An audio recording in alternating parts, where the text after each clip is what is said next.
Hello. My name is Jeremy. I'm here with my business partner, Ryan. What's up? We're here to announce that we're starting our podcast again titled Under the Skin. You know, we get so many badasses come through the building and they tell us stories and we sit there and chop it up. And after they leave, we're like, man, it would have been so cool if we documented that. So that's why we're doing this. So you guys can be a fly on the wall. We're going to have guests here, tattooers, entrepreneurs, athletes, musicians, influencers, you name it. And we're going to get here together. We're going to bullshit and let them talk. And Ryan and I have been doing this for a long time. We own Sullen Clothing. Ryan's been a tattooer for 22 years. Although he doesn't get to tattoo as much as he'd like to. He's been a tattooer for 22 years. I've been getting tattooed for 22 years. And Ryan, why don't you tell them a little bit about what you'd like to accomplish on this podcast?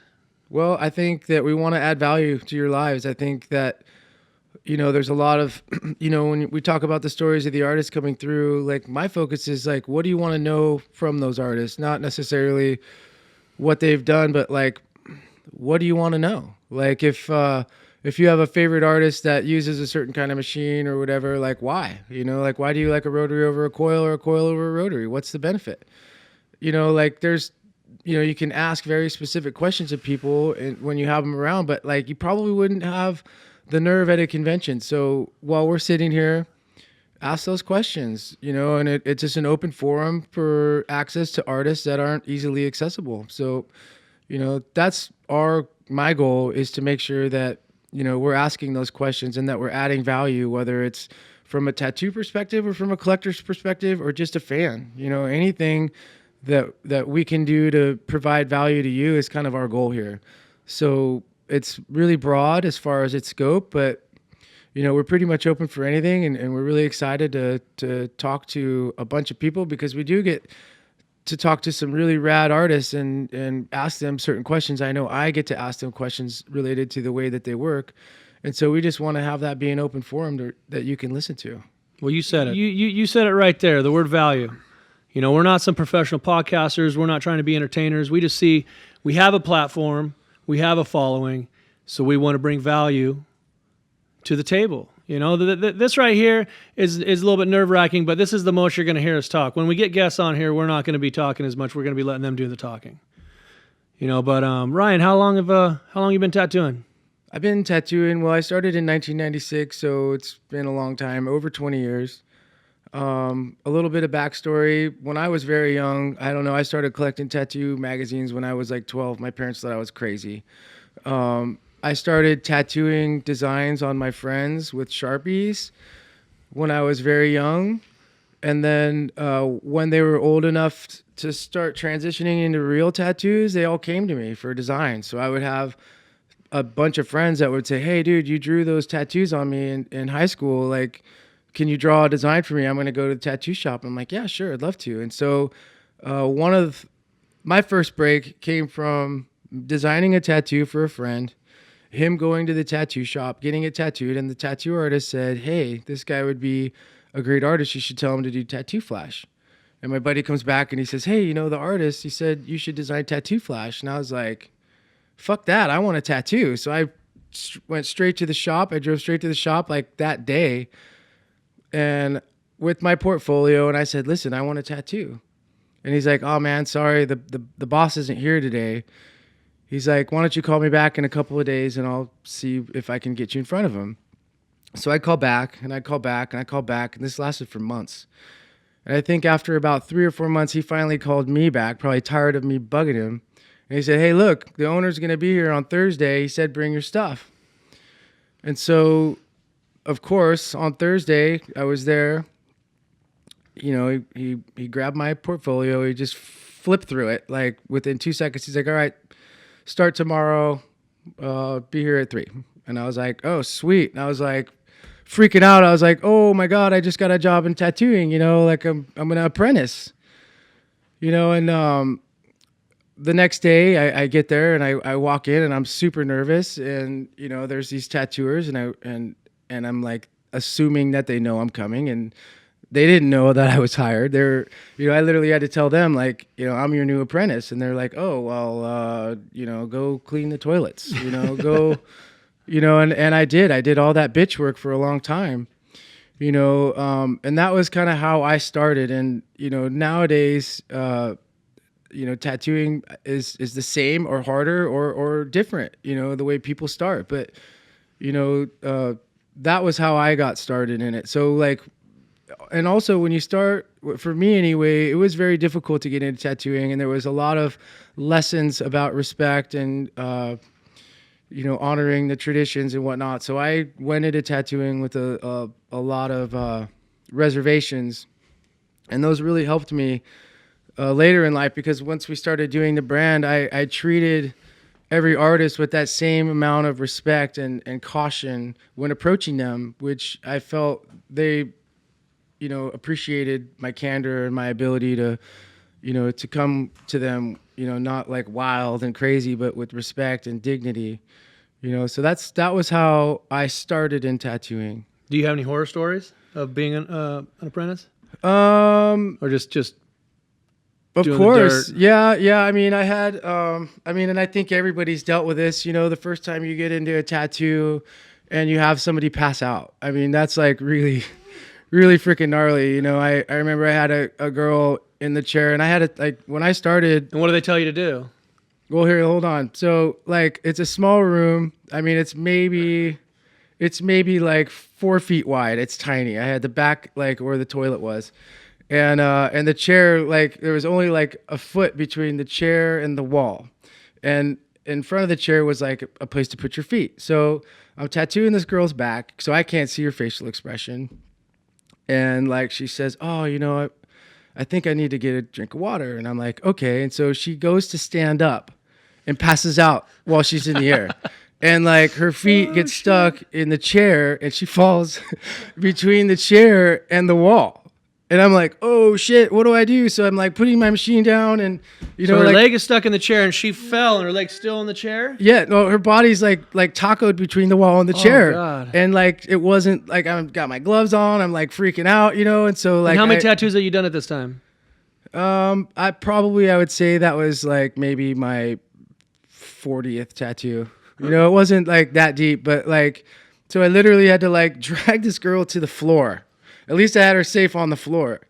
And, I eventually everyone comes to, obviously, and she eventually came to, and but like, man, that was like probably one of the crazier apprentice things to deal with, was that first ever. And then, as you tattoo, you start to notice those signs. So like, you can get in front of it, you kind of, know to have sugar around, or, when people start like getting really quiet or really clammy, you kind of know it's coming to where you can say, hey, are you feeling all right? Mm-hmm. But, those first few times, I mean, yeah, you can be told these things, but the only way you really learn is by experiencing it. That was one of my crazier apprentice experiences. So technically, my first tattoo was done by uncle. My first tattoo was done by my uncle when he got out of prison, and it wasn't very well done. And Ryan fixed it for me. I think I was like 19, 20. Are we allowed to talk about that tattoo? Are we?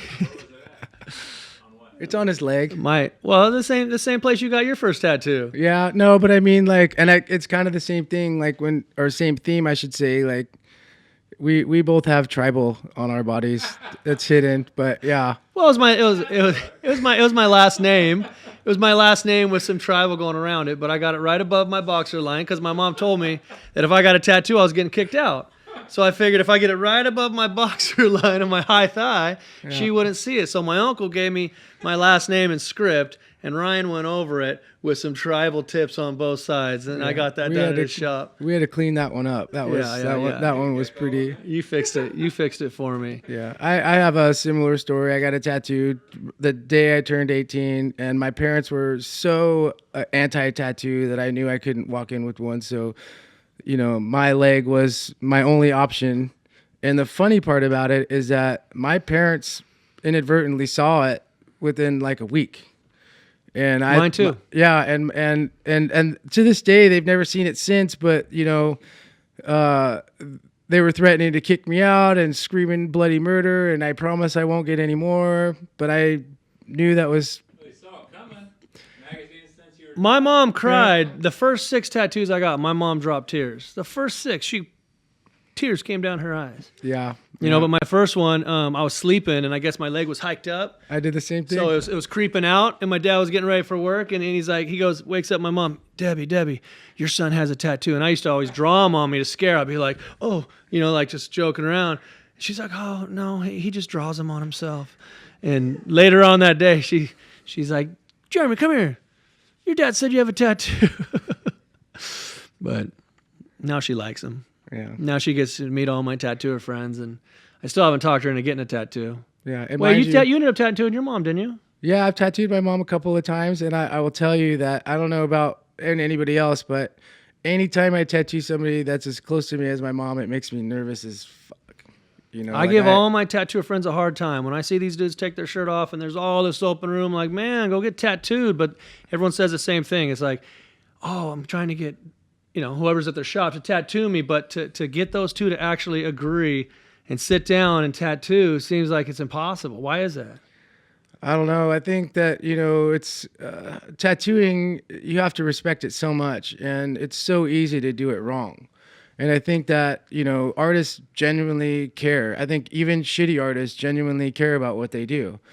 And even the best artists care every single time. And that's why they're the best. So I think that no matter what, anytime you're going to tattoo someone, there's a great amount of respect and care that goes into it. So a lot of times with artists, it's a lot easier to not have the head games with somebody that you don't know versus somebody that you do know, because you know that tattooing is such a difficult task, and so it's easy to do it wrong. It's easy to second guess your decisions, especially when you're doing it on a friend that you have to see forever and ever. So, and you have to be reminded of the decisions that you make one way or the other. So I think that's part of the reason why a lot of artists are hesitant to tattoo their friends, because it's incredibly difficult.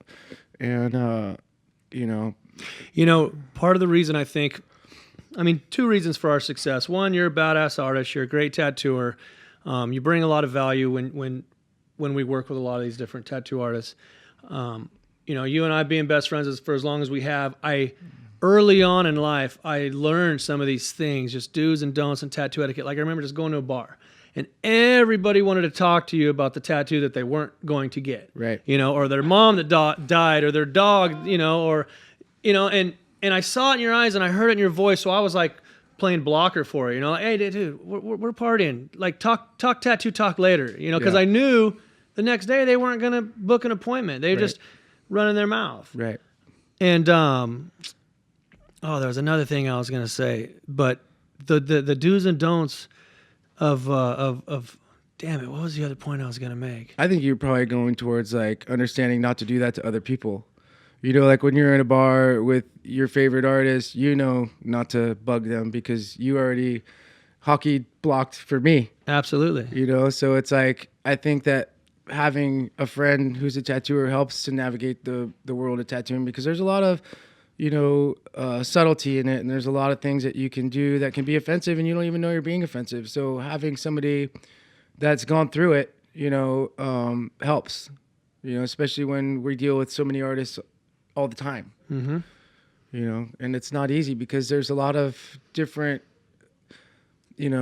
personalities, and trying to navigate all of them, it can be tough, so you have to be Switzerland, and you have to just make sure that you're being very respectful. And, that's part of the reason why we've been so successful is we've always been respectful, so. And still to this day, I see it. Whether it could be my aunt, hey, Aunt Valerie, this is my friend. He tattoos. And then she'll just start going on and on about something about tattooing that he might be polite and he'll listen to her. But yeah, constantly trying to guide that direction of the conversation somewhere else rather than talking about. So I got a question for you, because I don't even know this answer, but when was the moment that you decided to become a tattoo collector and not just a person that has tattoos? I think it has a lot to do with my uncles. I got one uncle who I got two uncles. Everyone's got that uncle. I got two of them that were in and out of trouble. You know, one of them ran with motorcycle clubs, and the other one has been in and out of prison his whole life. And one of them's got biker tattoos, and the other one's got black and gray prison tattoos. And even though, you know, my parents are always just like, you know, don't follow his example sort of a thing, it's still going to have an effect on you. And I say it like this. It's almost like a meme. There's a meme out there where it shows us this skinny dweeby guy looking in the mirror with his first tattoo, and the mirror showing back. You know, he's like big, buff, and good looking. I feel like tattoos are like the coolest accessory, you know. I mean, of course, it's a form of expression, but every tattoo I get, I like them. I like the way they make me feel. I like the way they look. And every time someone gets a tattoo, I jokingly say, well, you're not just going to have one. When's your second one going to be? Right. So, you know, my first, I mean, shit, 60% of my body, I've been tattooed by you. Right. Then, of course, we start making all these friends, and I'm getting introduced to these guys. And I say it all the time. I think I'm one of the luckiest guys in the tattoo community to be able to hop in the chair with these guys who have waiting lists, but I become friends. And, you know, whether they got a cancellation or whatever, I've been tattooed by a bunch of badass motherfuckers. But now I jokingly say, when I look in the mirror, I don't see tattoos. I see open spaces. And I don't know why. I just see open spaces. I get one, and I'm like, oh, it'd be cool to add this. And then I get that, and I'm like, oh, it'd be cool to add this. And I started with my legs. You sleeved up, you know, my left calf. Then you sleeved up my entire right calf. But I also knew to, you know, we're like, what do you call them, tweens? You know, we're not youngsters, but we're not old timers. But we kind of knew you don't go straight for the hands and the neck and that sort of thing. So I went with my legs first. And my one uncle had an influence on me, so I thought it was nothing but black and gray. It was all black and gray. And then, you know, some of these color realism guys started coming around. I was like, whoa, blew my mind. You know, but at the same time, I'm sun damaged, I'm freckled. You know, I got the worst skin possible to tattoo. And every time I get tattooed, I apologize. But I did my color realism on my torso because I figured it's seen the least amount of sun. But then I started becoming a fan of, you know, neo-traditional and traditional, and now I'm almost done. You know, I'm like, I want to be done. People are like, why are you in such a hurry? It's like, well, part of the reason is I want to be able to peacock around a little bit before I'm an old man. But I have my left armpit available. My back's almost done. A couple small little spots on my ribs, maybe high thighs. But yeah, I'm just about done. And I don't know. I love tattoos. Cool. I love tattoos, and when I'm out of room, I'll probably be bummed. But I tell people, you can always touch them up. Who are you gonna have do that other armpit? Somebody fast. Somebody fast. And I feel bad about this too. You know, you talk to certain tattooers, like, dude, will you tattoo my armpit? I talked to Robert Atkinson about it. I know he's fast. Talked to Jeremiah Barba about it. I know he's fast. And I jokingly say, you know, I'm just gonna get like spider web, just lines, or some wispy smoke, because, armpit hurt. Yeah. Some people say armpit's not bad, but it made me want to cry. Armpit is rough. Ribs are rough. Nipples are rough. But yeah, man, I'm hooked. Right on. Like our boy Quest. Right. He's hooked. Right on. Let's see what else we want to talk about here. Anyways, this podcast, you can get it on iTunes. You get on SoundCloud. Of course, subscribe to SullenTV, but we want to bring value. We want to bring people that can help you out, whether you're an entrepreneur. I mean, if you're a tattooer, you are your own brand. So we want to bring value and help you get to the next step. And we're not professionals. You know, we've had a clothing company for a number of years, and luckily we're still kicking ass. But we know that we're going to bring some interesting characters to the table who have incredible stories to tell, from the OGs in the game that luckily welcome us with open arms, as well as some of the newcomers, you know, that are just knocking it out of the park right from the beginning. But we want you guys to ask questions. We want you guys to leave comments and let us know, who would you like to see on the show? What can we do to help? What questions would you like answered? You know, whether it's from the, being an entrepreneur or tattooer questions, because we're going to have some bad dudes on the show.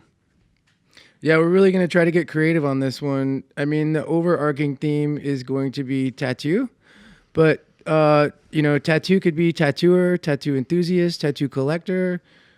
Any way that we can add value to any of those people is kind of what we're looking at. So whether it's a tattooer who wants to learn Photoshop or branding, or whether it's a collector that wants to know how to get in front of a tattooer to get a tattoo because the list is so long, we're going to try to answer or find answers for you guys for those questions. And once again, bear with us. We're not entertainers, we're not professional podcasters, but we're going to see what this evolves into.